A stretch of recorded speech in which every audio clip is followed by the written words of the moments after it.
Hello friends, welcome to our channel. आज हम लोग जानेंगे कि हमारे देश में जो कोरोना के नाम पे जो वैक्सीन का जो न्यूज आ रहा है ये कितना कारगर है। और इससे भी पहले हम लोग जानेंगे वायरस के बारे में, किसी भी वायरस किस प्रकार से हमारे शरीर को डीएक्टिव करता है, किस प्रकार से इफेक्टिव करता है और क्यों हम लोग बीमार हो जाते हैं। तो हम लोग आज पहले वायरस के बारे में जानेंगे, उसके बाद जानेंगे कि किस प्रकार से वैक्सीन की इतनी सारी न्यूज आ रही है। तो जैसा कि हम बता दें कि आज तक पिछले 50-60 साल से HIV की किसी भी प्रकार का वैक्सीन नहीं बना पाई हमारी सरकार और हमारे साइंटिस्ट। उसके अलावा मामूली जो डेंगू फीवर होते हैं उसकी भी अभी तक किसी प्रकार की भी ट्रीटमेंट नहीं है। ओनली इस प्रकार का डिजीज में कॉकटेल ट्रीटमेंट का प्रयोग किया जाता है, जिसमें कि पेशेंट के सिम्टमेटिक जैसा सिम्टम होता है उस प्रकार का ट्रीटमेंट दिया जाता है। और सेम उसी प्रकार कोरोना वायरस का भी ट्रीटमेंट किया जा रहा है। तो जो वैक्सीन की बात है, तो जितने भी RNA कैटेगरी के वायरस होते हैं, जो RNA जिसमें पाए जाते हैं, वो वायरस का वैक्सीन बनाना अभी तक के लिए इम्पॉसिबल है। क्योंकि अगर हम वैक्सीन बनाने के लिए जब वायरस का एग्जामिन और RNA DNA कोड, जो RNA कोड होती है जो DNA और RNA में पाया जाता है, इस कोड को जब हम रीड करते हैं तो वो नैनो सेकंड के अंदर अपना कोड को ही चेंज कर लेती है। तो अभी तक किसी भी प्रकार का हमारे पास ऐसा टूल्स नहीं है जिससे कि हम नैनो सेकंड के अंदर ही उसके जो वायरस होते हैं उसका RNA का कोडिंग को चेंज कर सकते हैं, स्टडी कर सकते हैं। और जितने भी केसेस अभी आप देख रहे हैं ये सब केस सिंथेटिकली है, ये कोई जेन्युइन केस नहीं है।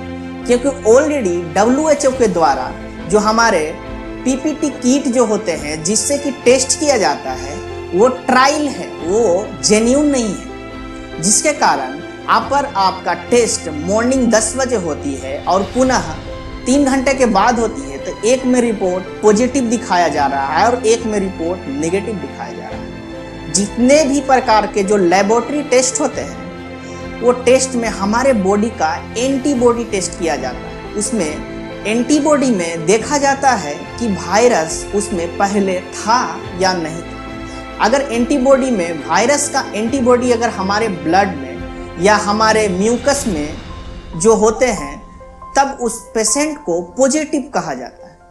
तो किसी भी प्रकार का वैक्सीन या किसी भी प्रकार की वायरस का ट्रीटमेंट अभी तक हमारे पास किसी भी प्रकार का टूल्स नहीं है।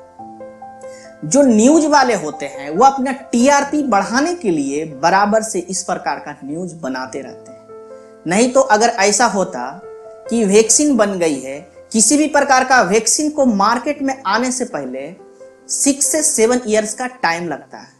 उस पर बहुत सारे ट्रायल्स होते हैं।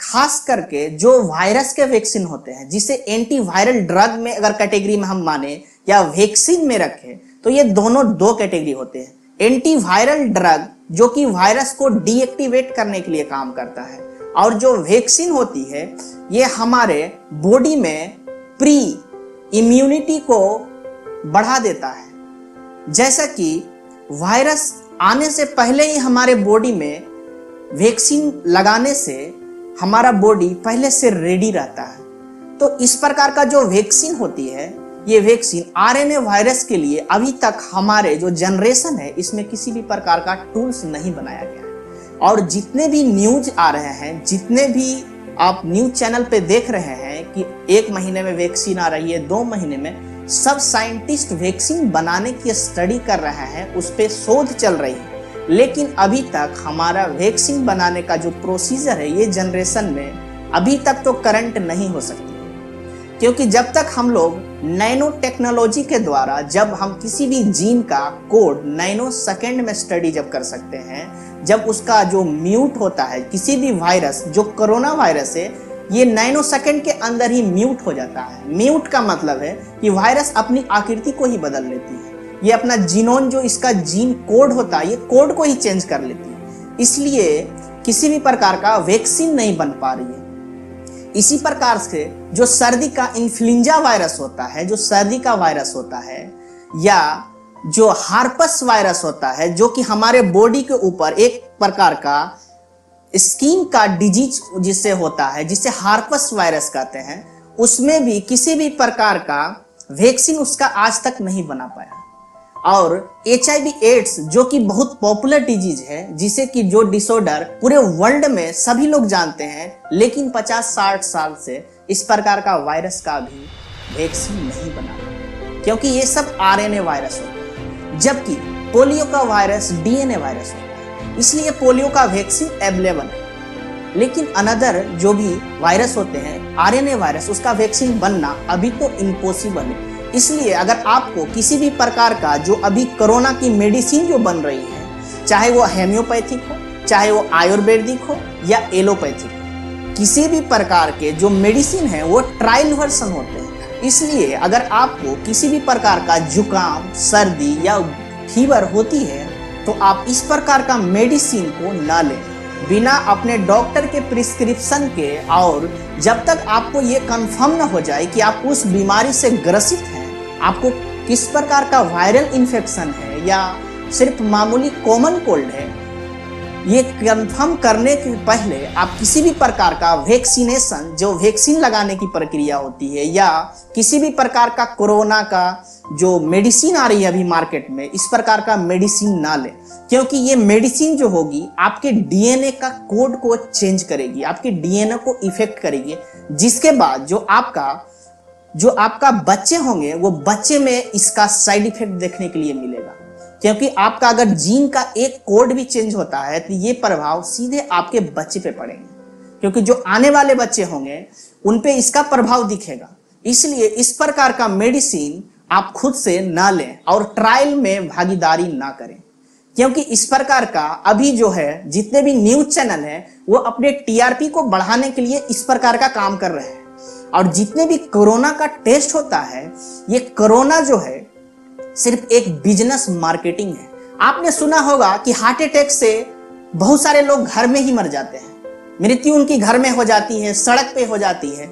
लेकिन कोरोना का आज 4 महीने में किसी भी प्रकार का केस घर में होम डेथ क्यों नहीं हुआ? आप कभी सोचे हैं? घर में कभी भी इस प्रकार का डेथ नहीं होता, क्योंकि ये वायरस का डेथ रेटिंग ही नहीं है। ये वायरस किसी प्रकार से डेथ रेटिंग के लायक ही नहीं है। ये बहुत पुराना वायरस है, लेकिन हमारे मीडिया वाले और जो हमारे गवर्नमेंट को क्या मालूम है कि वायरस क्या होती है। डॉक्टर को भी मेडिसिन आज प्रिस्क्राइब करने के लिए गवर्नमेंट का परमिशन लेना पड़ता है, जबकि डॉक्टर 6 ईयर 10 ईयर्स पढ़ते हैं, लेकिन उनको भी मालूम नहीं है। जबकि हमारे गवर्नमेंट अनएजुकेटेड है, उनको कुछ नहीं पता, लेकिन मीडिया वाले उनको इतना बरगला दिए हैं, जिसके कारण हमारे गवर्नमेंट भी इसके पीछे भाग रहे हैं। आज हमारा देश का स्थिति बहुत ही खराब है। आज कोरोना वायरस से ज्यादा लोग भूखे मर रहे हैं। आज इसका ट्रीटमेंट से लोग मर रहे हैं, ना कि कोरोना वायरस, क्योंकि हॉस्पिटल में ये जो कॉकटेल ट्रीटमेंट होती है इसका बहुत ज्यादा ही साइड इफेक्ट होता है। जैसे कि आप सुने होंगे 2 महीना पहले, 3 महीना पहले एक हाइड्रोक्सीक्लोरोक्वीन के बारे में बहुत सारा एडवर्टीजमेंट हुआ था कि ये कोरोना पे इफेक्टिव है। तो आप सोचिए, कोरोना का जो पेशेंट होते हैं उनको भी फीवर होता है, कॉमन कोल्ड होता है, जबकि मलेरिया के जो पेशेंट होते हैं उनको भी फीवर होता है। फिर हो सकता है कि वो पेशेंट मलेरिया का हो और उनको कोरोना बोल के उनको ठीक कर दिया गया हो।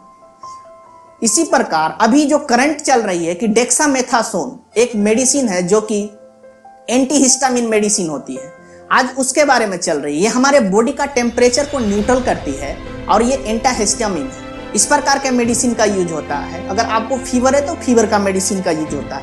लेकिन किसी भी तरह का कॉकटेल ट्रीटमेंट का अगर आप अच्छे हैं, आपका सिर्फ रिपोर्ट पॉजिटिव है और आपको किसी भी प्रकार का साइलेंट सिम्टम नहीं है, तो आपको किसी भी प्रकार की वायरस या बैक्टीरिया की झंझट, किसी भी प्रकार का खतरा नहीं है। लेकिन हमारे जो मेडिकल फील्ड है इसमें बहुत ज़्यादा करप्शन हो गई है। इस कोरोना के लेके बहुत ज़्यादा ही करप्शन हो गया।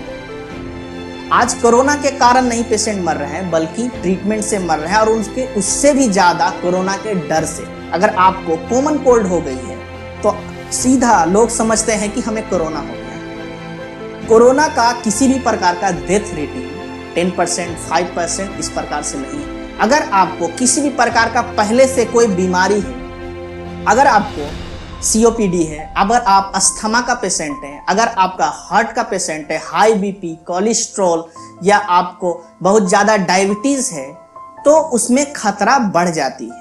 लेकिन ऐसा नहीं है कि आप कोरोना का पेशेंट है तो आपकी डेथ निश्चित है। इस प्रकार का जो न्यूज आती है, ये सब न्यूज फालतू का है। इसका किसी भी मेडिकल फील्ड से कोई मतलब ही नहीं है, क्योंकि कोई भी वायरल इन्फेक्शन जो होती है ये कॉमन कोल्ड के कैटेगरी का है। ये इन्फ्लुएंजा वायरस का कैटेगरी का वायरस है कोरोना वायरस। अगर कोरोना वायरस का डेथ रेटिंग ज्यादा होता तो हमारे देश का जो पॉपुलेशन है, अगर आप उससे काउंट करें और ये 3 से 4 महीने का जो ड्यूरेशन जो टाइम है, इसमें आप डेथ रेटिंग को कैलकुलेट करेंगे तो आपको 2% भी डेथ रेटिंग नहीं देखने को मिलेगा। और जितने भी पेशेंट का मृत्यु हुआ है वो सारे पेशेंट या तो ज्यादा एज का थे या उनको किसी भी प्रकार की पहले से बीमारी थी। और दूसरी बात जो गवर्नमेंट हमारी बता रही है कि वेंटिलेटर, तो वेंटिलेटर हम आपको बताते हैं कि ये हमारे लिए सिर्फ टाइम खरीदती है।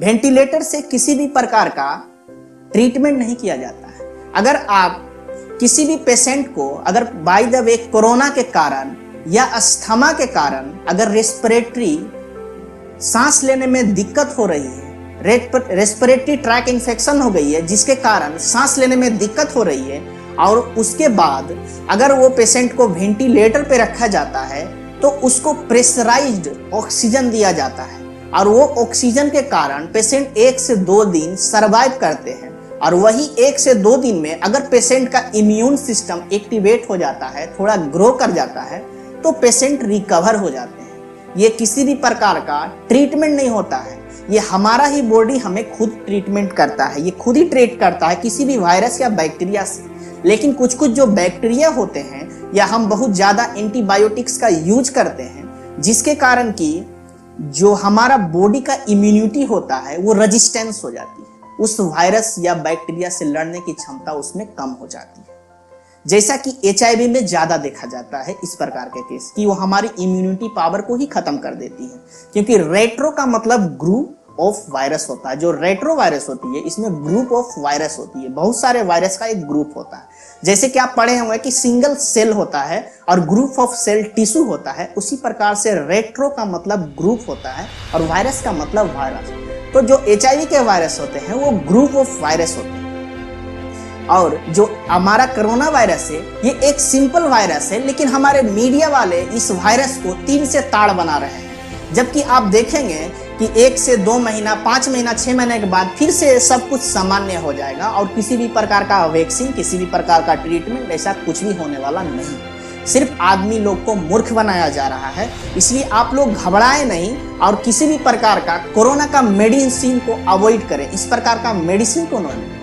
अब हम लोग आते हैं कि ये वायरस हमारे बॉडी में इंटर करने के बाद क्या क्या करता है। अगर वायरस जो होती है ये हमारे पूरे एटमॉस्फेयर जो हवा होती है, जो हमारा वातावरण होते हैं, इसमें पहले से ही रहती है। ये जो हम धूलकण देखते हैं, आप देखे होंगे कि जितने अगर सूर्य की प्रकाश अगर किसी छिद्र से आती है तो उसमें बहुत सारे धूलकण तैरते होते हैं।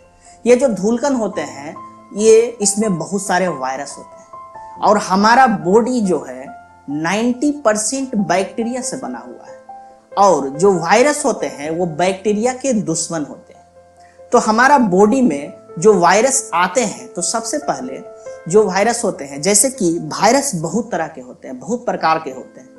तो जो सर्दी के वायरस होते हैं जैसे कि corona virus, influenza virus, H1N1 virus, तो ये सब जो वायरस होते हैं ये सीधा हमारे गले और लंग्स को ही इफेक्ट करते हैं, उसको ही डैमेज करते हैं। तो पहले क्या होती है कि जब हमारा शरीर में वायरस इंटर होता है उसके बाद ये हमारे गले से उतरते हैं, और गले में जो हमारा म्यूकस होता है पहले उसमें डिजोल्व हो जाते हैं, और म्यूकस में डिजोल्व होने के बाद वो हमारे जो सेल्स होते हैं, क्योंकि हमारा बॉडी पूरा सेल्स होता है, तो जो सेल्स होते हैं उसके अंदर जो इंटर हो जाते हैं, और इंटर होने के बाद वो हमारे बॉडी का ईच सेल, प्रत्येक सेल में DNA होता है, और जो सर्दी के वायरस होते हैं उसमें RNA होता है। तो DNA और RNA को मल्टीप्लाई कर देता है, और मल्टीप्लाई करने के बाद वो जो होती है, जो वायरस जिस प्रकार से काम कराना चाहती है उस प्रकार से हमारे सेल से काम कराने लगती है। तो उसके बाद फिर क्या होता है कि अगर गले में खराश स्टार्ट करती है तो जो हमारा ब्रेन होता है,